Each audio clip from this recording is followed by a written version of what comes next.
चालू झालं.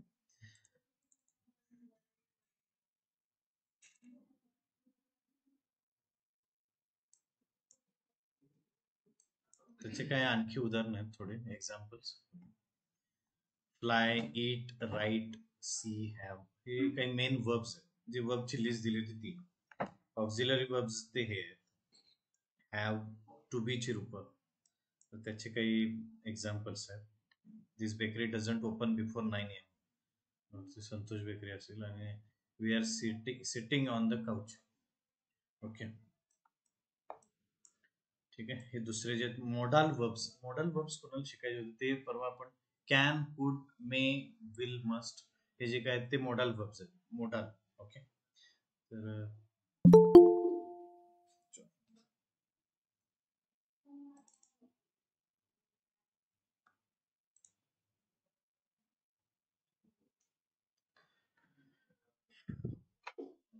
3 verbs have, do आणि be can be auxiliary or full verbs. हे थोडं to have main verbs to indicate ownership. To have म्हणजे असणे, एखादी गोष्ट त्याच्याकडे असणे. ओके, तर हे माहिती असू दे. 3 verbs आहेत. Okay, examples. लास्ट जे लेक्चर झालं त्याच्यामध्ये थोडं लास्ट ओव्हरव्ह्यू करू. Voices, active voice, passive voice.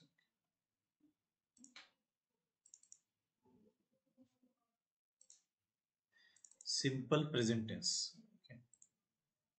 God protects us, we are protected by God. Okay, protect आणि are protected. Okay, mostly protected हे आहे ते थर्ड रूप आहे verbs. They play cricket, cricket is played regularly by them, त्यांच्याकडून खेळले जाते. Okay, तर हे प्रेझेंट टेन्स आहे. Simple present. सिंपल पास्ट जो आहे तो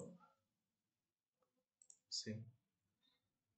Satish prepared breakfast. Breakfast was prepared on Sunday by Satish. Okay, तर हा पास्ट टेन्स आहे. व्हॉइस मध्ये काळ बदलायचा नाही, main. Simple future tense. all the all the fruits will be sold by the fruit vendor. The fruit vendor will sell all the fruits. ठीक आहे. तर हे आता ओव्हरव्ह्यू. आजचं जे आहे ते सगळ्यात महत्वाचे काही टेन्सेस आहेत.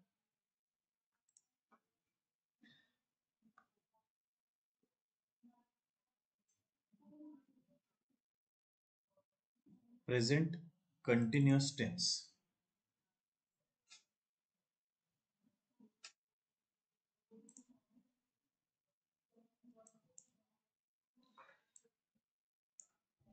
हे आधी जे काय आपण शिकलोय त्यापेक्षा सगळ्यात आता जे काय ते टोटल नवीन आहे थोडंफार.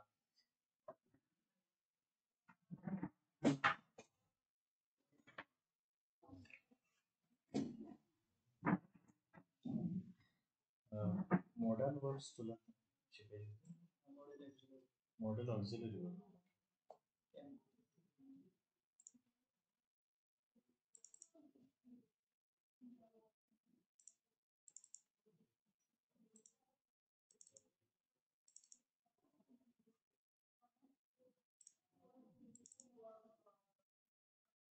हे 3 टाईपचे वर्ब्स आहेत. Okay, main verbs. ठीक आहे. दुसरे ते हे हॅव, टू बी ची रूप. ओके, डू वगैरे असे. आणि हे ऑक्झिलरी वर्ब्स आहेत. आणि मोडाल वर्ब्स आहेत ते हे can, could, may, will, must.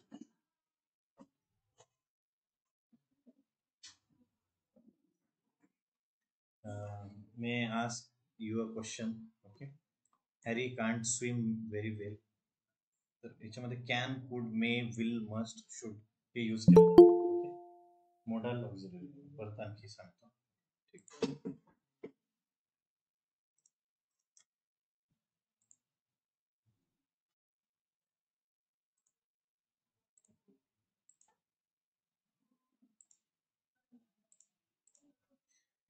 She is helping me in my studies.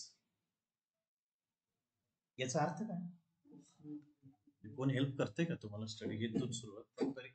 She is helping me in my studies. Okay. याचं मराठीतलं परफेक्ट मिनिंग जरा सांगा.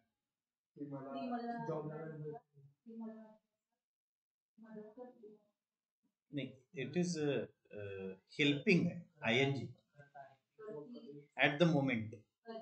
ती मला मदत करते स्टडीज मध्ये. ओके. तर मराठीत याचा काळ कसा पॅसिव्ह व्हॉइस?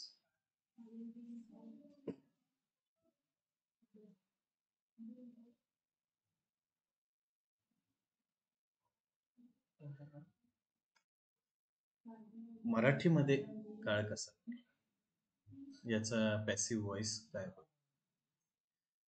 तिच्याकडून मला स्टडीज मध्ये मदत होत आहे. ओके. तर इन माय स्टडीज म्हणजे माझ्या स्टडीज मध्ये, टू बी म्हणजे मला म्हणल्यावर जी घटना आहे ती म्हणजे मला मदत करणारी आहे, मला मदत केली जाणे ही एक घटना. ती कुणाकडून केली जाते? तिच्याकडून. ओके. तर मला मदत केली जाते हे पहिला पाहिजे. आणि मला मदत केली जाते, मला म्हणजे मी कुणाकडून मदत केली जाते मला, तर ते इंग्लिशमध्ये काय म्हणायला पाहिजे? I am being helped. म्हणजे मला हेल्प केली जाते किंवा आता जात आहे, मला हेल्प केली जात आहे इन माय स्टडीज बाय हर. तर ज्यावेळी ING प्रत्यय आहे त्याला डायरेक्ट पास्ट टेन्स करताना डायरेक्ट पास्ट होणार, तर तो बीइंग हेल्प्ड. हेल्पिंगच्या ऐवजी डायरेक्ट हेल्पचं हेल्प, तर ते डायरेक्ट हेल्प म्हणता येत नाही, तर बीइंग हेल्प. पण बीइंग डायरेक्ट लावता येत नाही. बीइंग मध्ये पण ING प्रत्यय. आणि म्हणजे बीइंग वाक्य ऐकले, बीइंग म्हणजे एखादी गोष्ट असणे, सेन्स ऑफ बीइंग म्हणजे एखादी गोष्ट असण्याची फिलिंग. तर ING प्रत्यय लागलाय म्हणजे त्याच्या आधी एम पाहिजे किंवा आर पाहिजे किंवा वेअर पाहिजे किंवा इज पाहिजे. त्यातलं आय आहे म्हणून am. I am being helped in my studies by her. Okay. तर थोडं जरा मराठी मिनिंग याचं जरा क्रुशियल आहे, अवघड आहे थोडं. कारण ती मला माझ्या स्टडीज मध्ये आत्ता हेल्प करत आहे आणि आत्ता मला माझ्या स्टडीज मध्ये हेल्प केली जात आहे तिच्याकडून. ओके. मराठी पण व्यवस्थित जरा पाहिजे. तिच्याकडून मला आत्ता या मोमेंटला स्टडीज मध्ये हेल्प केली जात आहे. तर मला हेल्प केली जात आहे हे तुमच्या लक्षात पाहिजे. एक तर हेल्प आत्ता केली जाते, ओके, आणि ती कुणाकडून केली जाते? तिच्याकडून. तर याच्यामध्ये फर्स्ट जो आहे तो आय म्हणजे मला. तर मला डायरेक्ट मला म्हणजे मी येतोय, पण सुरुवात आपण मी न करू शकत नाही वाक्याची. त्यामुळं आय एम बीइंग हेल्प्ड, त्यामुळे ती घटना जी आहे ती व्यवस्थित सांगायला पाहिजे. She is helping me, I am being helped, हे पाठ टोटल. त्याचं कसं कन्स्ट्रक्शन झालं एकदम. दुसरं एक्झाम्पल घेतलं आणखी क्लिअर होईल. Mother is stitching the torn handkerchief. Okay. तर याच्यामध्ये नाउन काय आहे? नाउन सब्जेक्ट जो आहे, सब्जेक्ट नाही ऑब्जेक्ट. स्टिचिंग हे verb. The torn handkerchief, okay, is being stitched by mother. हे दोन्ही वाक्य जर समोर ठेवतो लक्षात येईल. Okay. She is helping me in my studies आणि I am being helped by her. Same way mother is teaching the torn handkerchief. The torn handkerchief is being stitched by mother. एखादं आपण बनवलेलं वाक्य.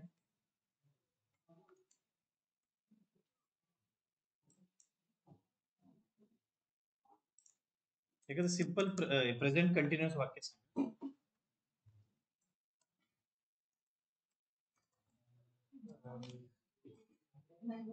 ओके.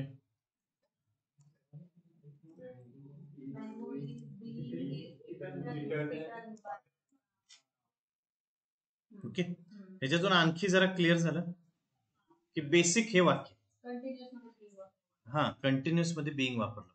ओके, आणि with V3 is being eaten.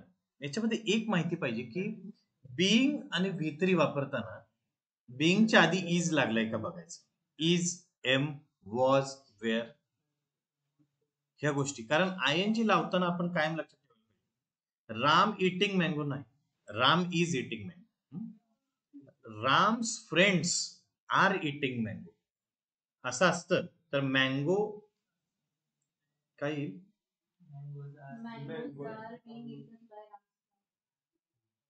Mangoes are friend. ठीक. तर हे आणखी अजून एखादं वाक्य घेऊया क्लिअर व्हायला. जा थर्ड पर्सनचं घेऊ. ठीक. या व्हॉइसचा यूज बोलताना होईल असं वाटतंय ना नक्की. तर माझा इको यायला लागला. माझा मला आवाज आवडत नाही तेवढा. कोण ऍक्सेप्ट झालं तर बघ. इको यायला लागला. They are playing cricket. ठीक आहे. काय येईल सुरुवात.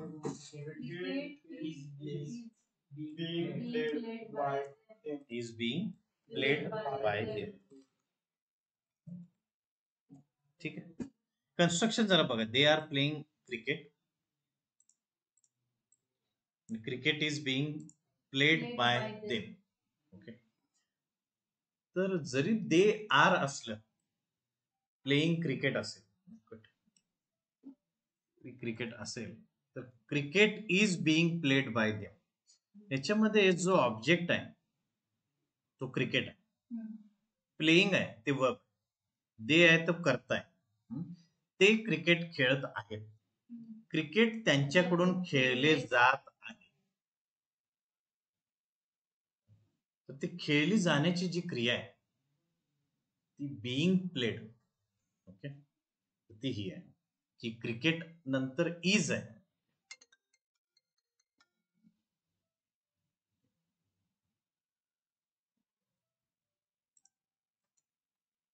कट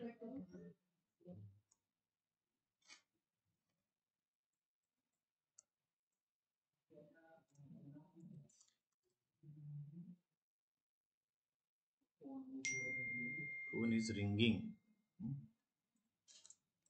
पण हे याच्यामध्ये व्हॉइस करताना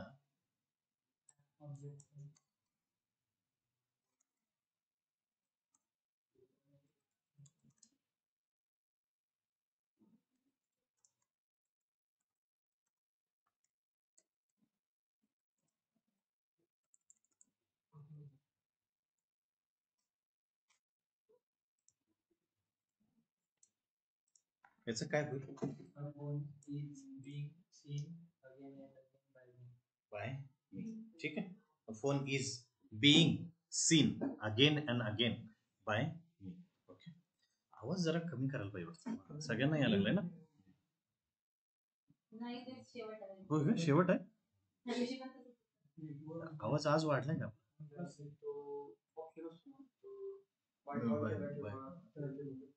ठीक आहे, म्यूटच केलं.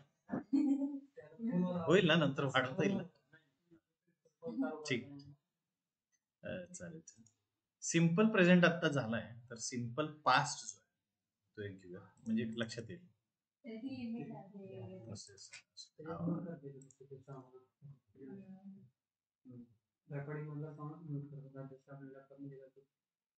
Past continuous tense.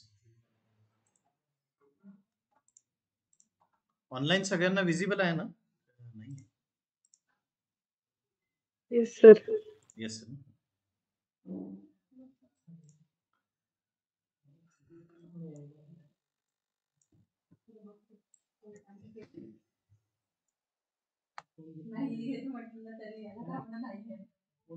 ठीक आहे चालेल. 4 ते 5 लेक्चरला फुल कोण येणार. The little girl was planting seeds. Okay, लहान मुलगी काही प्लांट्स लावत होती. ओके, वॉज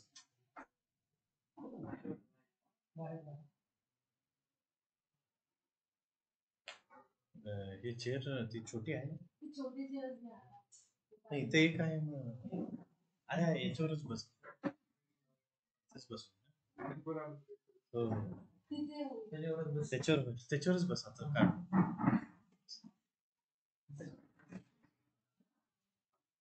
ठीक आहे ना. Little girl was planting seeds. Okay, जरा आन्सर बघा त्याचा पॅसिव्ह वॉइस. ओके, याच्यामध्ये वॉच वेअर का म्हणा, वॉच वेअर का, कारण काय म्हणतात एकतर पास्ट आहे ते आणि सीड्स जे आहे ते प्लुरल आहे त्यामुळे seeds were being planted by the little girl. Okay, अर्थ कळाला. सीड्स त्या लहान मुलीकडून लावले जात आहेत, पेरले जात आहेत. ओके, पेरले जात होते त्या मोमेंटला इन पास्ट. ओके, ठीक आहे. दुसरं एक वाक्य बघूया. The prince was holding a flower in his hands.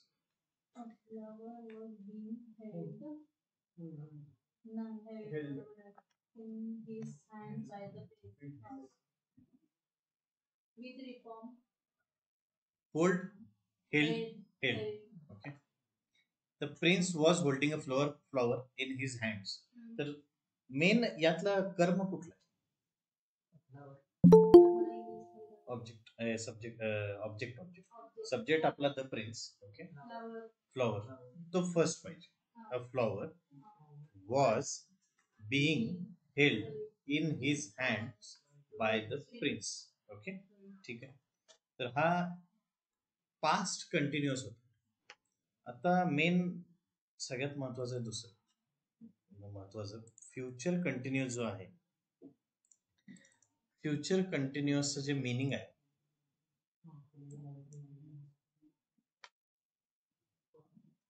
The girl will be clicking selfies.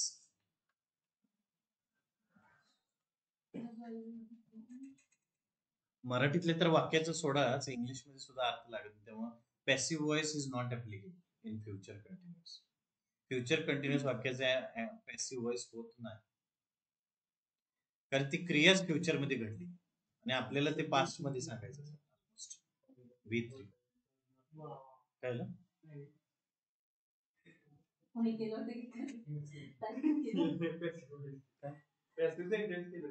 केलं होतं, काय केलं होतं ते मलाही ऐकायचं. म्हणजे काय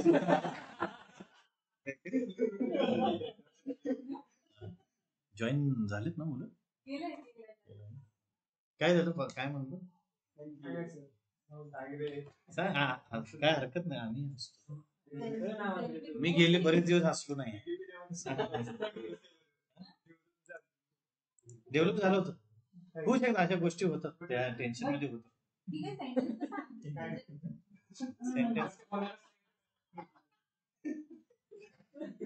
बघा होतंय का, पण परत काही वाक्य आणलीत नाही.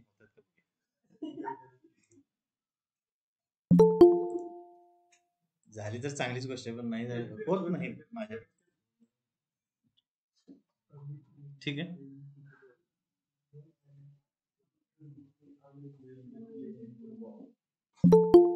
तरी ट्राय करूया बनवायचं. ऑक्सफर्ड मध्ये तर सांगितलंय होत नाही, इथं शोध लागला तर ठीक आहे. फुटबॉल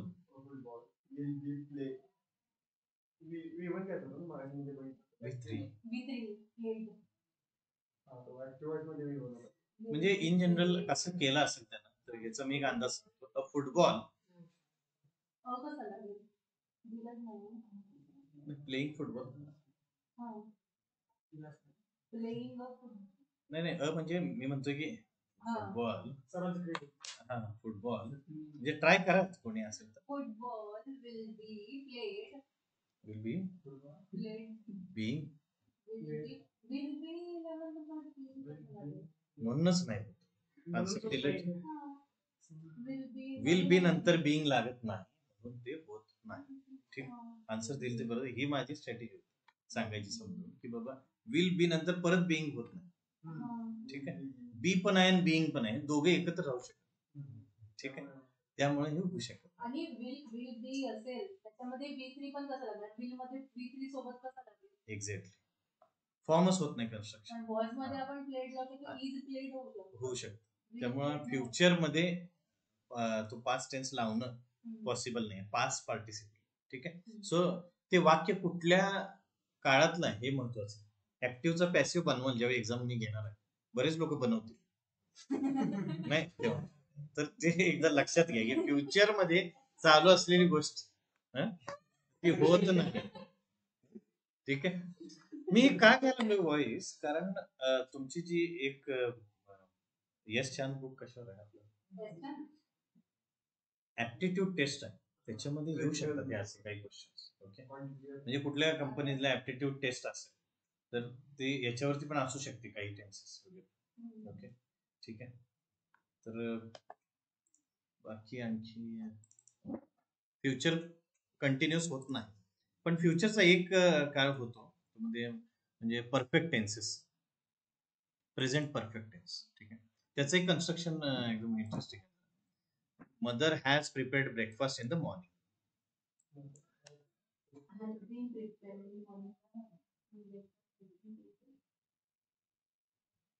ज्याला हॅज आणि हॅव फार वापरायचं आहे त्याच्यासाठी या पॅसिव्ह व्हॉइस मध्ये तुम्ही वाक्य वापरू शकता. परफेक्ट टेन्स मधलं बोलता एखादी गोष्ट झालेली आहे प्रेझेंट मध्ये त्याचा व्हॉइस करून तुम्ही हॅज बीन यूज करू शकता. Breakfast has been breakfast has का म्हणलं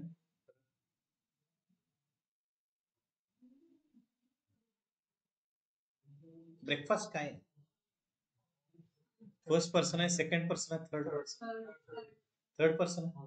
थर्ड पर्सनला काय लावतो आपण फर्स्ट पर्सन असतं तर आय ला हॅव. ओके यू ला नक्की कन्फ्युजन नाही ना. I have you have he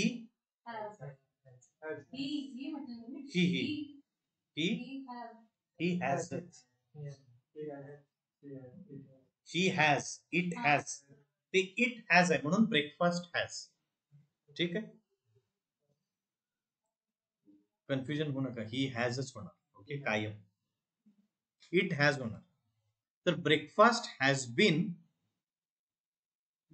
याच्यामध्ये काय मदर हॅज प्रिपेअर्ड ब्रेकफास्ट म्हणजे आईने ब्रेकफास्ट बनवलेला आहे इन द मॉर्निंग मध्ये.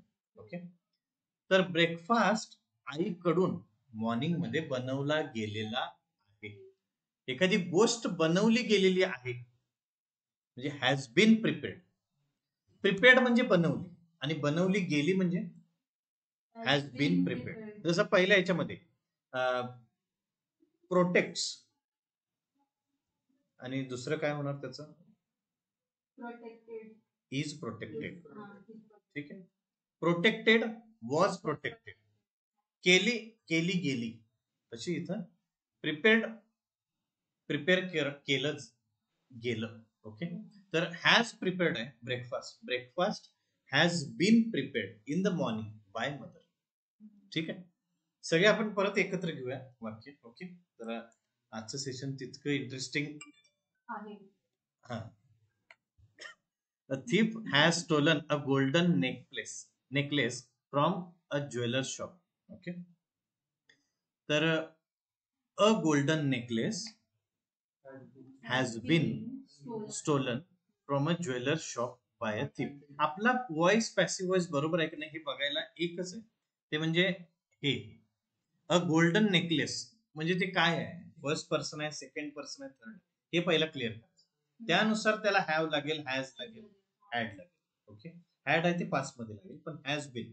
ओके तर हॅज स्टोलन आता समजा कुणी चुकून जर a golden necklace has stolen from a jeweller shop by a थिप.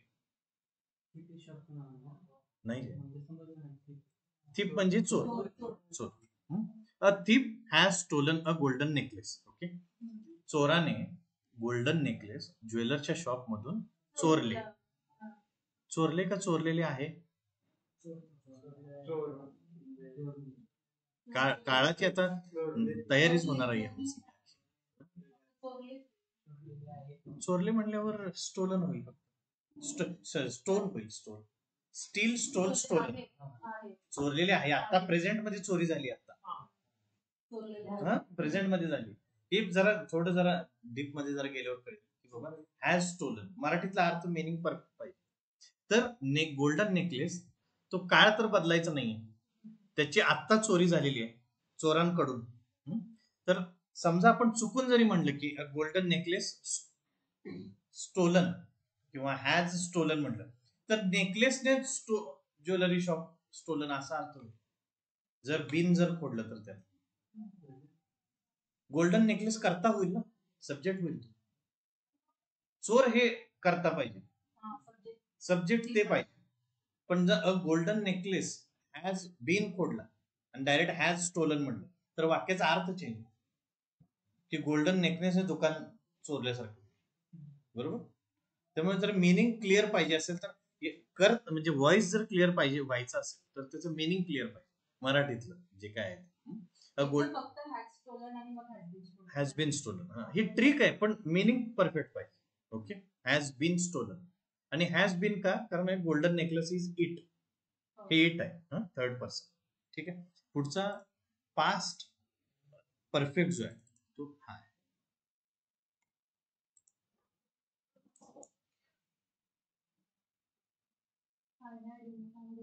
Online join झालेत त्यांना म्हणजे विजिबल आहे स्क्रीन? Yes sir. ओके, ठीक आहे. I had inform them about the event. मराठीतलं वाक्य सांगा.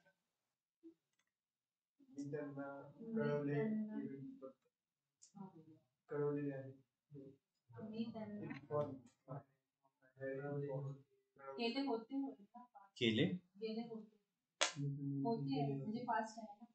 पास्ट परफेक्ट आहे, म्हणजे एखादी पास्ट मध्ये केलेली गोष्ट. इव्हेंट बद्दल त्यांना मी कळवलेले होते. कळवलेले होते. ठीक आहे.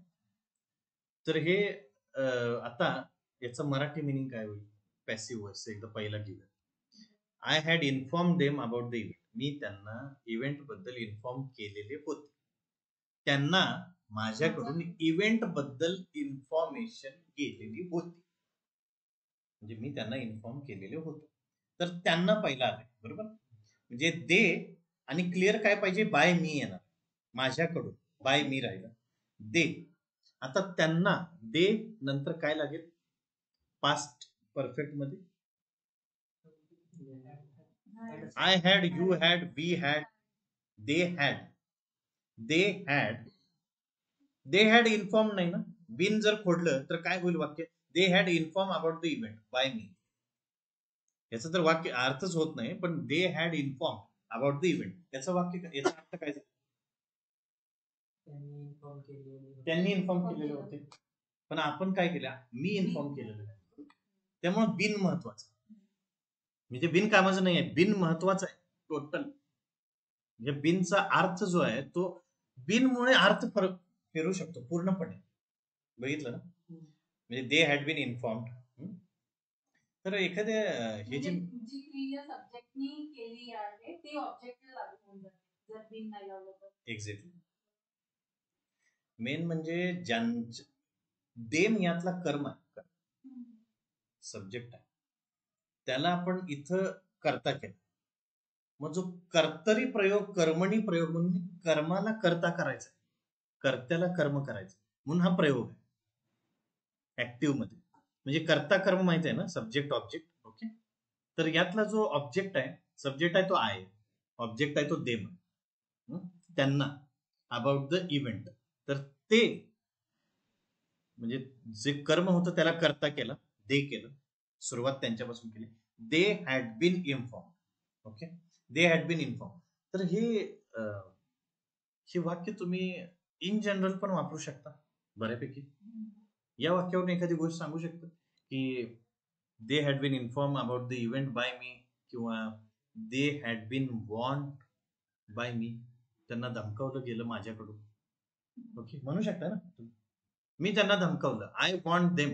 दे हॅड बीन टोल्ड असं पण येऊ शकतं, त्यांना सांगितले गेलेले. They had been asked. Okay, तुम्ही लेक्चरर असाल आणि तिसऱ्या माणसाला सांगायचं आहे, तर त्यांना माझ्याकडून सांगितले गेलेले आहे. They had been taught by me, they had been asked by me, they had been told by me. बरोबर, ठीक आहे. तर हे तुम्ही इंग्लिश हेच वाक्य कुठं मी वापरू हे डोक्यात तुमच्या पाहिजे, ही वाक्य. ओके, तर अजून पास्ट टेन्स एक दुसरं वाक्य. He had found the bag in the cupboard. In the cupboard.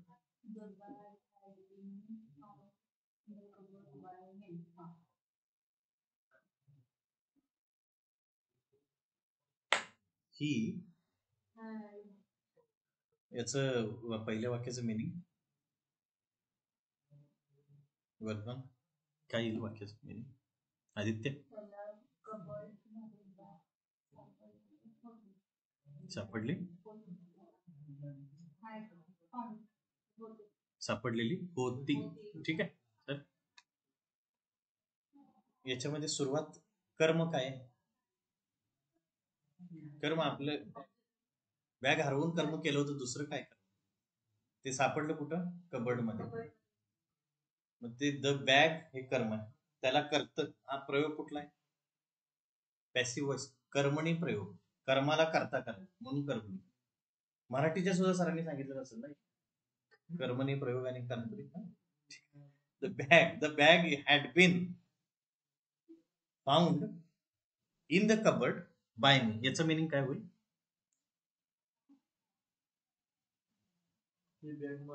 ती बॅग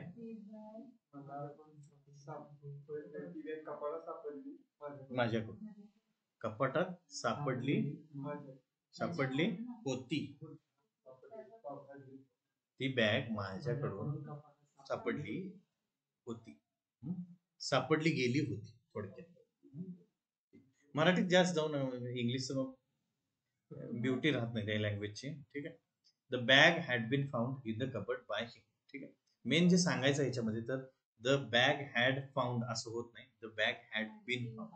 ओके, त्यामुळं एखादी गोष्टीबद्दल तुम्हाला सांगायचं असेल, द लॅपटॉप हॅज बीन किंवा had been used by me. Okay, सुरुवातच जर तुम्ही केली वाक्याची एखाद्या कर्मात, म्हणजे हे कर्म आहे लॅपटॉप, तर the laptop had been seen by me. Okay, पण I had seen the laptop. ठीक आहे, एक करूया लॅपटॉपचं. The laptop had been seen by me. याला कसं कराल पण?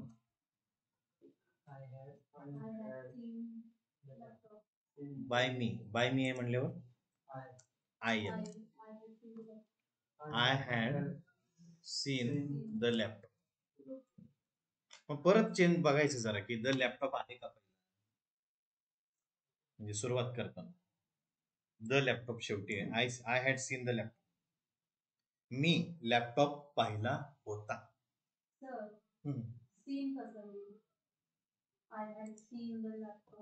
हॅड नंतर थर्ड रूल.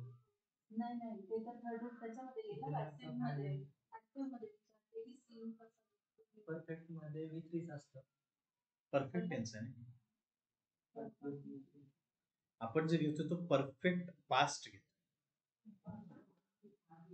त्यामुळं पास्ट परफेक्ट मध्ये काळ बदलायचा नाही आहे. एक व्हॉइस मध्ये काळ नाही चेंज करायचं. ते V3 V1 असं लक्षात ठेवलं तर थोडं टेक्निकली वाटू शकतं की ते पण V3 आणि हे पण कसं. पण काळच पहिला पास परफेक्ट आहे. ठीक आहे, म्हणजे लक्षात आलं. द लॅपटॉप म्हणजे मी म्हटलं माझं जरा स्पेशल आहे, गेमिंग लॅपटॉप आहे. स्पेसिफिक असेल तर आपण त्याच्या जागी ए अँड द वापरतो. मी जरा याला गेमिंग लॅपटॉप आहे, द लॅपटॉप. किंवा साधा लॅपटॉप, लॅपटॉप म्हणजे इन जनरल म्हणायचं असेल तर लॅपटॉप, द गेमिंग लॅपटॉप असं म्हणायला पाहिजे ऍक्च्युली, पण मी म्हटलं द लॅपटॉप. बाकी काही ए अँड द वरती एक अख्खा दिवस घेणार. ए अँड द स्पेशल एखाद्या गोष्टीचं ऍडजेक्टिव्ह असेल द गेमिंग लॅपटॉप, नाहीतर मग साधा लॅपटॉप. पण ह्या वाक्यात कळावं म्हणून मी ते जरा टाकलं. I had scene, me laptop का बघितला त्याच्यासाठी. तर एक गोष्ट लक्षात आहे की जरा एकदम मिनिंग परत क्लिअर करूया. जे हॅड आणि हॅवचं जर कन्फ्युजन असेल तर the laptop had been seen by me. हा लॅपटॉप माझ्याकडून पाहिला गेला होता. याचं दुसरं मराठीत काय होईल? मी लॅपटॉप पाहिला होता. मी पाहिला होता आणि पाहिला गेला होता. ठीक आहे, पास्ट मध्ये अजून जरा डीप गेले. करणे, केले जाणे, केले, केले गेले. ठीक आहे, केलेले होते, त्याचं तर मराठीतून बघा. ठीक आहे, थोडं पुढचं एकदा घेऊयात आपण. Past, future perfect. फ्युचरचा परफेक्ट टेन्स जो आहे फ्युचर परफेक्ट तो होतो त्याचं पॅसिव्ह.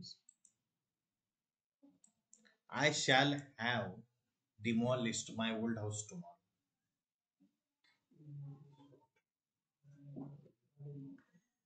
ह्याचं मिनिंग आता तुम्ही सांगायचं.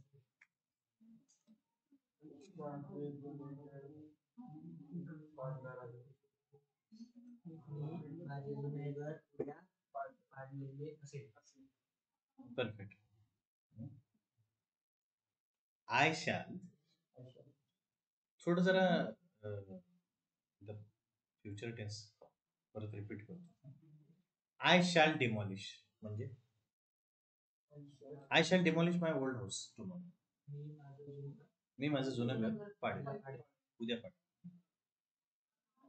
I shall be demolishing my old house tomorrow. मी माझं जुनं घर उद्या पाडत असेन. ठीक आहे, I shall have demolish my old house, future perfect आहे. मी माझं जुनं घर उद्या पाडलेले असेल. मिनिंग बरोबर आहे ना? इंग्लिश शिकवणारा माणसाचं मराठी परफेक्ट असं वाटतंय की नाही? बरोबर नाही नाही असं काही नाही, पण ऍटलिस्ट माहिती पाहिजे याचं मिनिंग. जर हे काढायला गेलं तर मग आता चौथा पण घेऊयात. I shall have been demolishing my old house tomorrow. याचं मिनिंग काय?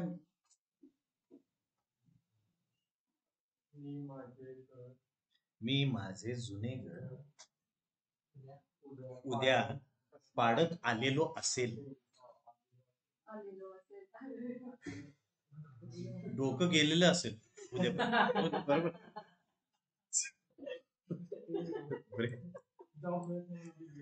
तर त्यामुळे फ्युचर परफेक्ट कंटिन्युअस जायचं खतरनाक वाक्य. म्हणजे ते जर वापरलं ना तर बाकी लोक उठून जातात. पुढं मी काय बोलू शकत नाही इंग्लिश. तर एक वाक सोडा, पण फ्युचर टेन्सची क्रिया हे माहिती पाहिजे मिनिंग. तर याचं मिनिंग काय होईल शब्दशः?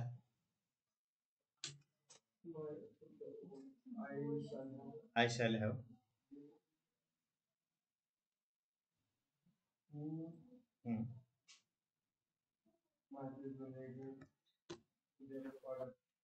इथं म्यूटच करायचं ना, इथलं म्यूटच करायचं. आवाज येतोय का? म्यूट आहे. I shall have demolished my old house tomorrow. ठीक आहे, मी माझे जुने घर उद्या, परफेक्ट आहे म्हणजे पाडलेलं आहे, पाडलेले असेल. फ्युचर आहे म्हणजे फ्युचर मधलं, पण परफेक्ट आहे म्हणजे पाडलेले असेल फ्युचर मध्ये, उद्यापर्यंत पाडलेलं असेल. तर माझे घर, जुने घर माझ्याकडून उद्यापर्यंत पाडले गेलेले असेल. त्यामुळं एखादी गोष्ट केली गेलेली असेल तर काय वापरायला पाहिजे? बिन. ते बिन कुठे टाकायचं ते परफेक्ट बघ. माय ओल्ड हाऊस, त्याच्यानंतर काय येणार? शाल येणार का विल येणार? शालचा मान फक्त आय आणि विल आहे. शाल. पण माय ओल्ड हाऊस नंतर विल येणार. My old house will have been demolished tomorrow by me. ठीक आहे. परत एकदा वाक्य जरा थोडं ऑब्झर्व करा. I shall have demolished my old house tomorrow. आणि माझे जुने घर, माय ओल्ड हाऊस. तर ते तसं नाही लिहिलं तर काय होईल हे मी तुम्हाला सांगतो. माय ओल्ड हाऊस विल हॅव डिमॉलिश्ड जर म्हटलं तर मिनिंग चुकेल. त्याच्यामध्ये करता आपण घराला केला, पण घरच पाडेल. घर कुणाकडून तर पाडले जाईल ना. घर स्वतः तर पाडणार नाही. तर म्हणून my old house will have demolish होत नाही. ते स्वतःहून पाडले गेलेले असेल तर विल हॅव बीन डिमॉलिश्ड. ठीक आहे. मी लिहून पण घेतो थोडंफार. ओके. आजचं सेशन जरा मॅथ्स पेक्षा तरी चालेल. विल हॅव बीन आणि बीन बरंच आहे गोष्टी पण चालेल. जरा काय आज आपण जे काय घेतलंय ते सिम्पल आहे आणि दुसरं कंटिन्युअस आणि परफेक्ट दोन्ही घेतलेले. ओके. त्यामुळे 4:48 झाले. महत्वाचं अजून एक आहे की हे परत आपण जरा हे करूया. Present continuous. ठीक आहे. परत present continuous. She is helping me in my studies. त्याचं काय होईल?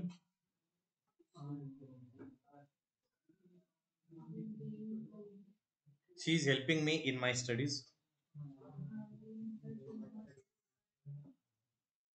एक गोष्ट आज तुमच्या लक्षात आली असेल की ऍटलिस्ट जी घडलेली गोष्ट आहे ती तुमच्याकडून किंवा कोणाकडून ती सांगताना तुम्ही बिईंग वापराल किंवा बिन वापराल यापुढे. Okay. My laptop is watching me, अशा गोष्टी तुम्ही करणार नाही परत. My laptop is watching. My laptop is being watched by me. Okay. म्हणून कर्ता आणि कर्म सगळा प्रयोग चालू असतो, मान्य आहे. तो व्यवस्थित झाला पाहिजे. कर्ता आणि कर्माचा प्रयोगच चालू आहे. इज वॉचिंग मी म्हणजे काय? इज बिईंग वॉच्ड बाय मी. आणि नंतर तुम्हाला कर्म आणि हे प्रयोग बघायची सुद्धा गरज नाही. नंतर तुमच्या लक्षात येतं की हे कुठल्या टेन्स मध्ये आहे? इज मध्ये. प्रेझेंट टेन्स आहे म्हटल्यावर इज आहे. ओके. अजून मला म्हणायचं की अजून प्रॅक्टिकल वाक्य आपण घेऊयात. She is helping me in my studies. Okay. तसंच आय वरून काय वाक्य येईल ते सोडा, दुसरे कुठले तरी. आय वरून काय वाक्य येईल? I am playing cricket. ठीक आहे. आय एम प्लेइंग फुटबॉल घेऊ किंवा I am studying. I am studying. पण ह्याच्यामध्ये काय काय ओके. हा. I am driving car. I am driving a car. I am driving car. Car is being driven by me. Okay. I am driving a car. ठीक है.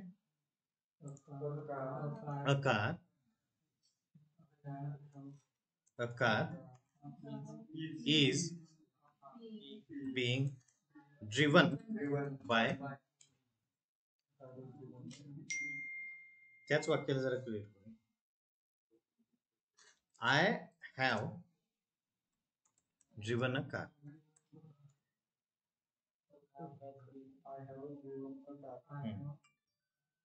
A car has been classroom. The car has been driven by. दोन्ही वाक्यातला अर्थ कळला? काय नक्की झालंय? घटना कुठली घडली? गाडी चालवली. ओके, त्याच्यामध्ये गाडी कुणाकडून चालवली गेलेली? माझ्याकडून.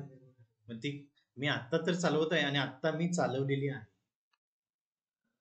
मी आत्ता गाडी चालवत आहे. ठीक आहे, गाडी माझ्याकडून चालवली जात आहे. ठीक आहे, मी आत्ता गाडी चालवलेली आहे आणि आता वर आलो. ठीक आहे, तर गाडी माझ्याकडून चालवली गेलेली आहे. ठीक आहे, I am driving a car, I have driven a car. A car पहिला येणार दोन्हीमध्ये. A car is being driven by me. A car has being होत नाही म्हणून has been driven by me. डोक्यात घे कायम मिनिंग पण. कारण हॅव आहे ना, I have driven a car. पण समजा जर तुम्ही अ कार चुकून इज म्हणलं, की ते जाणार कंटिन्युअस मध्ये. त्यामुळे तुम्हाला ह्या ज्या गोष्टी आहेत, इज म्हणजे काय? इज ही ओळख कशाची? कंटिन्युअस टेन्सची. हॅज ही ओळख कशाची? हॅज परफेक्ट टेन्सची. त्यामुळं यातलं थोडं जरी चुकलं, त्यामुळे व्हॉइस बनवताना, व्हॉइस करताना किंवा तुम्ही बोलल्यानंतर सुद्धा ते आपलं वाक्य परफेक्ट आहे का नाही हे कशावरून ओळखायचं? समजा तुम्ही हॅज वापरलंय का, तर ते परफेक्ट टेन्स. इज वापरलंय का, आर वापरलंय का, ते प्रेझेंट कंटिन्युअस. ओके, अजून जरा कन्फ्युजन करूया, म्हणजे पास्ट फ्युचर पण इथं.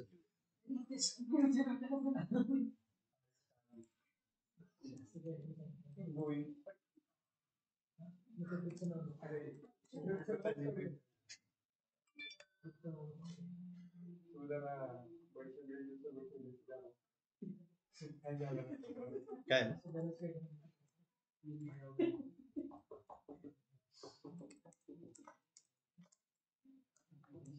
कुठल्या व्हॉइस हे होत नाही, आपल्या पॅसिव्ह व्हॉइस होत नाही,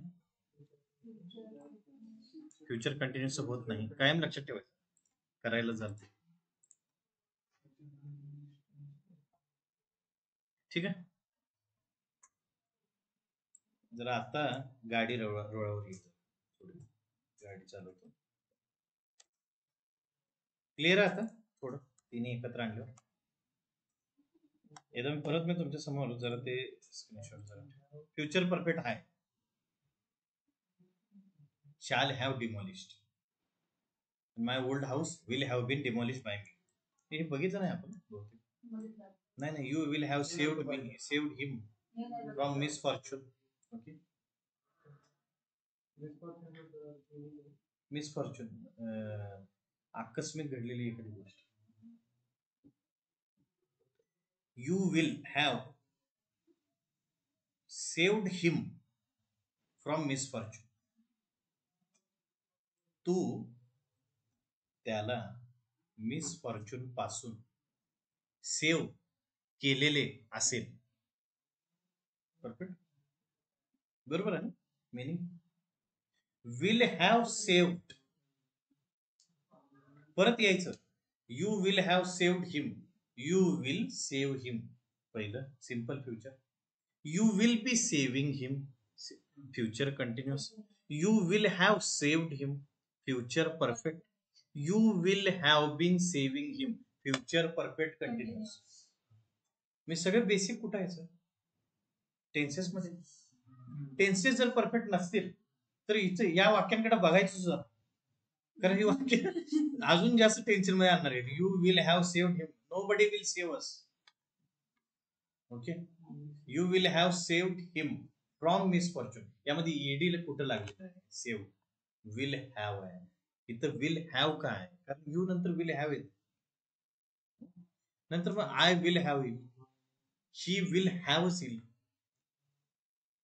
फ्युचर परफेक्ट मध्ये विल नंतर हॅव येतं, विल नंतर हॅज म्हणू नका कुठे, कारण खाली लिहिलं ही विल हॅव आहे.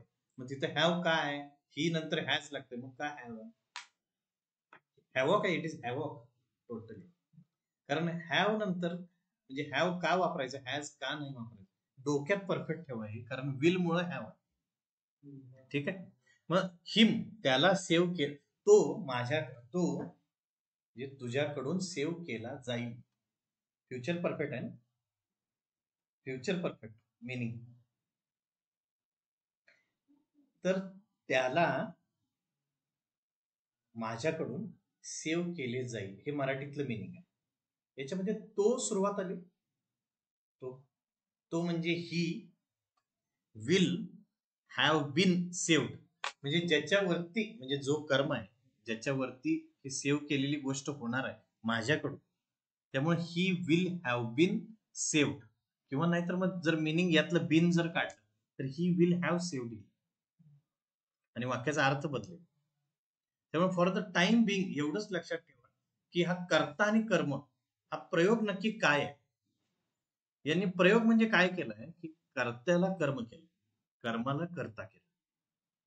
लक्षात आलं? मराठीतलं व्याकरण पण परफेक्ट पाहिजे. यातलं हिम म्हणजे कर्म आहे, त्या कर्माला कर्ता केलं.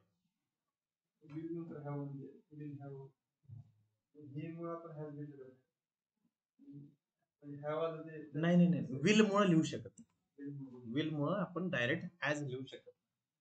ओके, कंपल्सरी हॅव लिहायचं. ते पुढच्या वेळी ना टेन्सेसची जे मी लिहून दिले ते जरा मला वाटतंय परत आपण जरा थांबा जरा, परत जरा मी पाठी ओपन करतो जरा. कुठं कोण गोंधळायला असेल या बाहेर, गेली गाडी पण गेली, हे सगळं गेलं.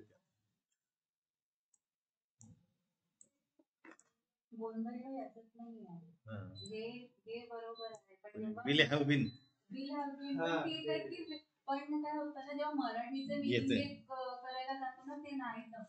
पण मराठीचं मिनिंग परफेक्टच पाहिजे. जर इंग्लिश मध्ये करायचं असेल तर मिनिंग परफेक्ट पाहिजे. इंग्लिश मध्ये समजत पण मराठी नाही. पण जर Marathi will have been, will have created म्हणजे क्रिएट केलेले असेल, पण क्रिएट कुणाकडून तरी केले गेलेले असेल, केले गेलेले जे आहे ते विल हॅव बीन येते. विल सक्सीड आणि विल बीन ते जे काही म्हणायचं आहे आपल्याला पुढचं, तर त्यामुळं हे परत एकदा जरा चालू करूया. I do work. Okay, simple present आहे, I do work. Online join झालेले थोडंफार लक्षात आलंय, परत एकदा घेऊयात उद्या सेशन. ठीक आहे, थोडं जरा क्रिटिकल आहे सेशन. ऑनलाईन थोडं जरा रिस्पॉन्स द्या की बऱ्यापैकी कळालंय का. मी हे सगळ्या नोट्स देतो तुम्हाला पुन्हा. Yes sir. ओके, ठीक आहे. बाकीचे कुणाला आणखी काही डाऊट्स आहेत की पुन्हा सेशन घेऊयात असं म्हणताय? मी तुम्हाला हे सगळे देणारच आहे, पण एकदा तुम्ही जर प्रिपेअर करून आलात आणि मी शिकवलं परत एकदा तर जास्ती लवकर लक्षात येईल. ओके, हे जर सगळं तुम्ही वाचून याल आणि परत शिकवलं तर थोडं आणखी क्लिअर होईल असं मला वाटतं.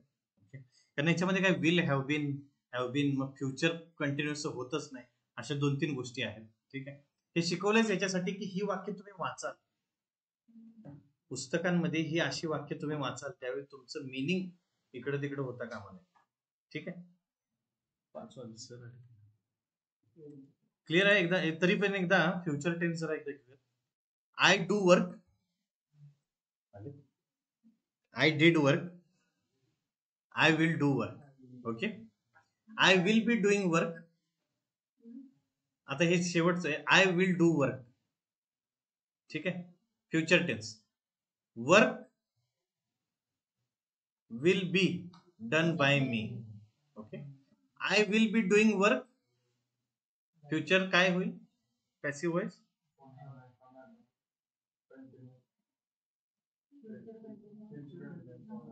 नक्की नाही होणार ना. एक्झॅक्टली, फ्युचर कंटिन्युअस म्हणलं की जरा लांब राहायचं, करायला पण जायचं नाही. Okay, I will have done work, work will have been done by me. हे वाक्य घेतलं असं जर लवकर कळलं असं वाटतं, होय ना. कारण याच्यात डू डिड डन जरा आहे. ऑनलाईन जरा बऱ्यापैकी कळालंय का हे आता घेतल्यानंतर? हो सर. ठीक आहे, ठीक आहे. सर एक मी आज हे तर टाकतो, पण आजचं जो HR चा जो सेशन आहे त्याच्यामध्ये काही तुम्हाला इंटरव्ह्यूअरला अपेक्षा आहे की तुम्ही थोडे क्वेश्चन्स त्यांना विचारावे, हो. त्यांनाही विचारावेत तुम्ही. तर कुठले विचारावेत आणि कुठले विचारू नयेत हा पण मोठा सेशन आहे. म्हणजे असं वाटतं कोण कुणाचा इंटरव्ह्यू घेतय. 3-4 वर्षानंतर होतंय तसं की नक्की कुठली कंपनी आहे काय आहे, इंटरव्ह्यूअरलाच आपले क्वेश्चन, कारण आपल्याला हातात जॉब असतो ना. ज्यावेळी नसतो त्यावेळी काय विचारायचं हे सगळ्यात महत्वाचं. तर what are the most immediate project that needs to be addressed, असे काही क्वेश्चन्स आहेत थोडेफार. हे विचारू शकता तुम्ही. Can you show me examples of projects I would be working on. Okay, हे थोडेफार एक्झाम्पल्स द्या आम्हाला कशा पद्धतीचे प्रोजेक्ट्स असतील. ह्या अशा क्वेश्चन्स मध्ये त्याला जर एंगेज केलं ना तर त्याला वाटतं की जॉईनच आत्ता रेडी, बरोबर. आणि याला मी घेऊ शकतो, म्हणजे थोडा इगरनेस पाहिजे. ठीक आहे, आज बसलो. ठीक आहे. ओके, आजचं हे जरा सेशन आपण मी आज इव्हनिंगला पण काही असाइन म्हणजे एक्झाम्पल्स देतो, आणखी देतो. फ्युचर टेन्स एक तो ऑलरेडी थोडा जरा डिफिकल्ट आहे बऱ्यापैकी, पण हे काही क्वेश्चन्स आहेत. यामध्ये क्वेश्चन्स कुठले कुठले दिले, ट्रेनिंग अँड प्रोफेशनल डेव्हलपमेंटचे काय क्वेश्चन्स असू शकतात. What does your onboarding process look like, what learning and professional development opportunities are available to your employees, असे काही क्वेश्चन्स तुम्ही विचारू शकता. ठीक आहे, की काय गोष्टी आहेत, पीएफ कटतो का, अशा काही गोष्टी विचारू शकता तुम्ही, सहज विचारू शकता, काय problem. Common questions to ask about your how your success will be evacuated. Most important thing you would be in the first 60. आणि एक शेवटचा एक मी सेशन आहे त्यामध्ये की not to ask,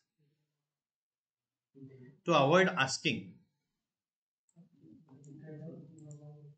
can I take every Monday off during football session, just how much is the monthly child care allowance, how sensitive are the people working here, can they take a joke, when do I start, what does do exactly. ठीक आहे, ही एक PDF मी share करतो just, पण हे question जरा वाचून या, महत्वाचे आहेत. Sir thanks lot. I will B repeating this session on Monday again. तर थोडे प्रिपरेशन करून या फ्युचर टेन्स. फ्युचर टेन्स जर लक्षातून गेला असेल बऱ्यापैकी, आता आपण रिपीट नाही केलं त्यामुळे थोडा हा डायरेक्ट व्हॉइस घेताना थोडं कन्फ्युजन होऊ शकतं. तर आजचं सेशन मान्य. आता आपण आठवड्यातून 3 दिवस येणार आहोत, मंडे, वेनसडे आणि फ्रायडे. तुमच्या भरघोस प्रतिसादानंतर हे आता आपण डिसिजन घेतलं की आपण जरा थोडे बाकीचे पण सेशन घेऊयात. फ्रायडेला आपण घेतो जेणेकरून तुम्हाला सॅटर्डेला सेशन घेतील जे कोणी येणार आहे याच्यावर, किंवा मंडे, वेनसडे आणि फ्रायडे 4 to 5 न चुकता. नाही, मॉक साठीच हा तिसरा दिवस वाटतो. मॉक इंटरव्ह्यू जनरली कोणतरी घेते, म्हणजे आपण घेणार आहोत इंटरनली, पण सॅटर्डेचे मॉक इंटरव्ह्यूज असतील ते दुसरे घेतील. फ्रायडे ह्याच्यासाठी घेतलाय की 1-on-1 आपल्याला घेता येतील इंटरव्ह्यू ऑन दी स्पॉट, सगळ्यांच्या समवेत इंटरव्ह्यूज घेतले जातील एका सोबत डायरेक्ट 5 मिनिट्स असं. तर त्यावेळी बोलताना बाकीच्यांनी त्यांना सजेशन द्यायचे जेणेकरून सगळ्यांचं प्रिपरेशन परफेक्ट. ठीक आहे, कोणी दुसऱ्यावर हसायचं नाहीये, त्यांना सजेशन दे. Suggestion always welcome. ओके, तुम्ही जज नका करू. ठीक आहे, चल okay, thanks lot. Good night.